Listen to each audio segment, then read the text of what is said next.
Glorificamos el nombre del Señor porque Él es bueno y porque para siempre es su misericordia. Gracias a Dios porque podemos estar una vez más con ustedes en otra reflexión de la palabra del Señor. Muchas gracias por su amable sintonía.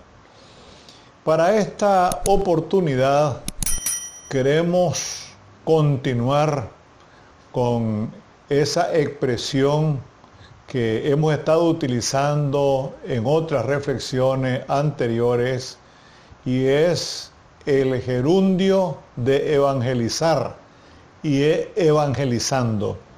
Y ahora vamos a tocar el tema que se titula Evangelizando con moralidad. Posiblemente a muchos de ustedes les llamará la atención esto de evangelizando con moralidad, porque se considera que eso es demasiado obvio, pero yo quiero decirles que no es así, porque desde tiempos remotos hemos tenido profetas que han dicho muchos dislates, muchos inventos, y eso se sigue dando hoy en día y que, por cierto, no es una tarea moral. Por otro lado, algunas personas suelen decir es que los evangélicos son muy moralistas. Imagínense ustedes si no fuese así, ¿cómo sería esta sociedad? Y ese moralismo, si le podemos llamar de esa manera, parte de las Sagradas Escrituras. Ahora bien, aquí en Jeremías capítulo 23, nos encontramos con algo que es una realidad hoy en día también, así como lo fue en aquel tiempo. Dice a partir del versículo 15 del capítulo 23, por tanto el Dios Todopoderoso declara en contra de los profetas de Jerusalén: ustedes son los responsables de tanta maldad en este país. Su sufrimiento será terrible y su dolor no tendrá fin. Y a ustedes, los israelitas, Dios les advierte, así como se nos advierte a nosotros también. Esos profetas son unos mentirosos. No les hagan caso. Yo no les di ningún mensaje. Y los sueños que dicen haber tenido son puro invento de ellos.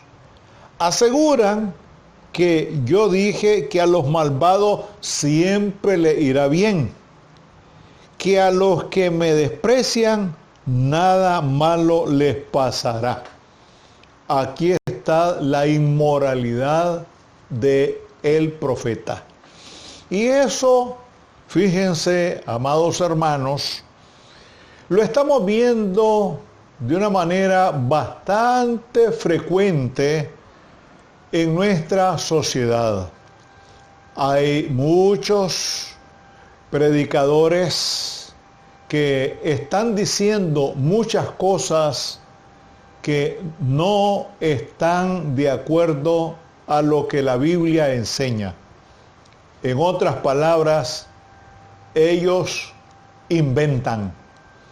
A ellos se les ocurre cualquier cosa y ellos dicen así de una manera muy campante: el Señor me reveló, el Señor me dijo. Y dice aquí que son mentirosos. Óigase bien, son mentirosos. Pero lo triste del caso es que hayan tantas personas que siguen a esos falsos profetas, a esos falsos predicadores, a esos falsos apóstoles que dicen cualquier invento y que siguen muchas personas esos inventos y esos dislates. Ahí vamos mal.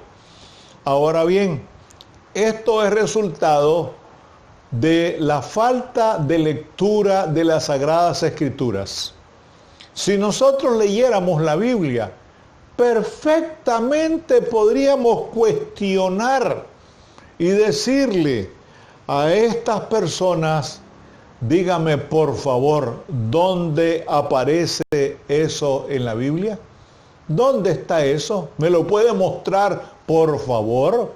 Y eso no es malo, eso no es falta de respeto. Recuerden ustedes cuando Natán, el profeta del Señor, cuestionó y emplazó al rey David.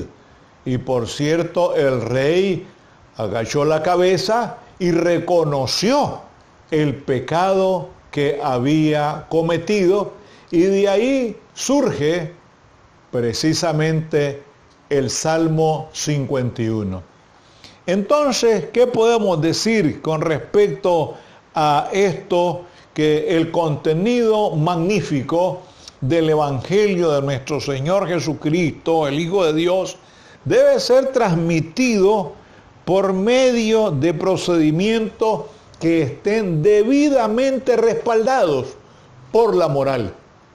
Porque de no ser así, estamos haciendo una labor que está perjudicando también a todas aquellas personas que nos escuchan. Y como lo dice un líder, lo dice un pastor o un religioso, consideran que eso es palabra de Dios, pero no es así. Así es que hay que tener mucho cuidado en ese sentido. ¿Por qué? Porque hay muchos predicadores que desnaturalizan, relativizan, le quitan la esencia al mensaje de Jesucristo. Y eso es pecado. ¿Por qué? Porque muchas veces manipulan, manejan a las congregaciones a su gusto y antojo. Y eso se debe precisamente, insistimos en esto, a que no estamos leyendo la Biblia y aceptamos todo lo que se nos dice, aunque sean disparates. Ahí hay que tener mucho cuidado. Evangelizar moralmente implica comprometerse no solamente con el contenido de lo que la palabra del Señor nos dice, sino también con la manera de anunciarlo. Ahora vamos al Nuevo Testamento y en la segunda carta de San Pedro, en el capítulo 2, encontramos algo que también tiene que ver, es muy pertinente con esto de evangelizar con moralidad, evangelizando con moralidad. Y leemos segunda carta de San Pedro, capítulo 2, dice a partir del versículo 1. En el pueblo de Israel, óigase bien, ya está haciendo referencia a lo que ya leímos en Jeremías. En el pueblo de Israel hubo también algunos que decían ser enviados por Dios. Óigase bien, pero no lo eran. Y vean aquí muy cerca, en Apocalipsis 2:2 dice: estoy enterado de todo lo que haces y sé que por obedecerme has tenido muchas dificultades. También sé que la ha soportado con mucha paciencia y que rechaza a los malvados. Ha puesto a prueba a los que son apóstoles, pero dicen serlo y han demostrado que son unos mentirosos. De tal manera, amados hermanos, que esto no es nada nuevo. Esto de los falsos profetas, de los falsos maestros, de los falsos cristos, de los falsos pastores, no es nada nuevo. Volvamos a la carta de San Pedro. Vamos ahora y dice lo siguiente.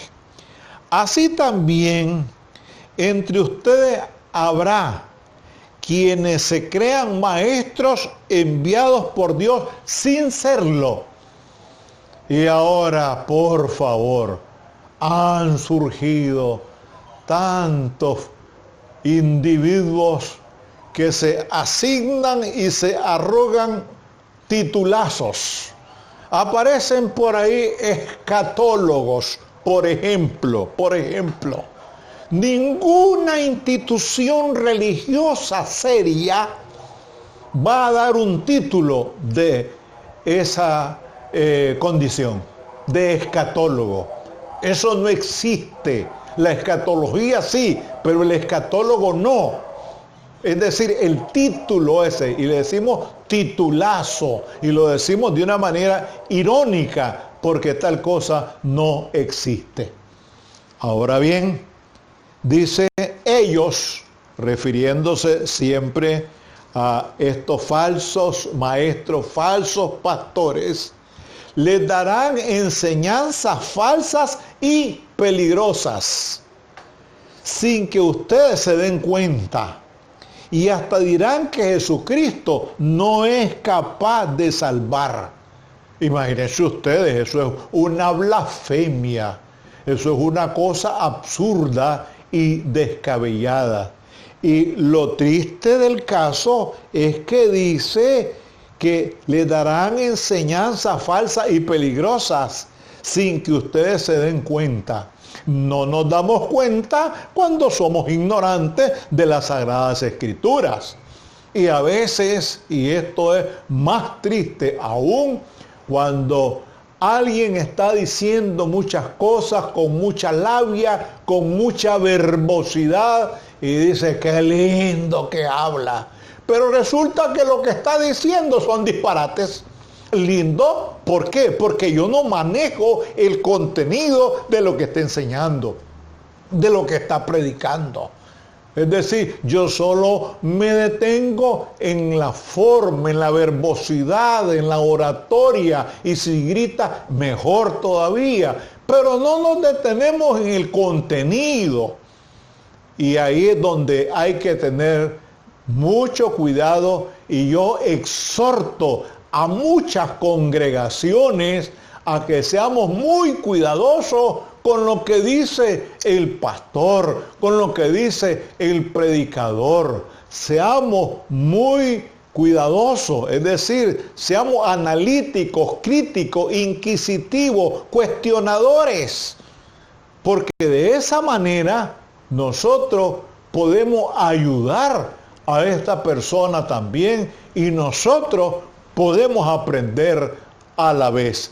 Y continúa diciendo aquí la palabra del Señor.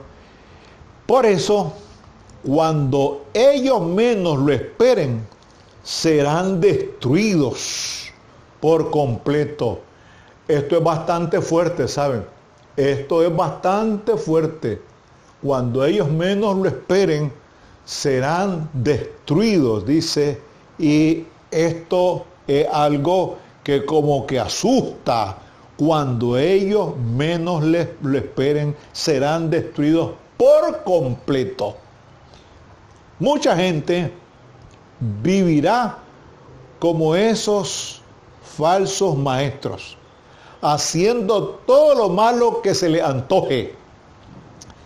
Por culpa de ello, la gente hablará mal de los cristianos y de su modo de vivir. Aquí ya estamos entrando a un asunto todavía mucho más delicado, que por lo que dicen, por lo que predican, por lo que anuncian, algunos por ahí desprestigian, porque lamentablemente todo lo generalizamos. Si alguien dice algo indebido, algo inapropiado, entonces se dice, todos los pastores hacen esto o aquello, y eso no está correcto. ¿Por qué? Porque no todos lo hacen. No, que uno, dos o tres lo hagan, no significa que todos lo vamos a hacer. Y concluimos de esta manera. Esos falsos maestros desearán tener más y más dinero y lo ganarán enseñando mentiras. Qué peligroso que es. Entonces, debemos evangelizar con moralidad. Evangelizando con moralidad, para que seamos consecuentes con lo que la palabra del Señor nos dice. Bendito el Señor y Dios nuestro, gracias te damos, porque tu palabra es clara, es meridiana. Gracias porque aprendemos siempre. Gracias, Señor, porque tú nos has enseñado a actuar correctamente, decentemente y moralmente. Te suplicamos, Señor, tus bendiciones abundantes para todo el pueblo de Nicaragua y de manera particular para el pueblo de Rivas. Padre, siempre te suplicamos y clamamos a ti por la sanidad divina para las personas que están enfermas y también, Señor, el consuelo para quienes han perdido a sus seres más amados. Gracias, Señor, por todo. Te lo expresamos con profunda gratitud en el nombre sacrosanto de tu Hijo amado, nuestro Señor y Salvador Jesucristo. Amén.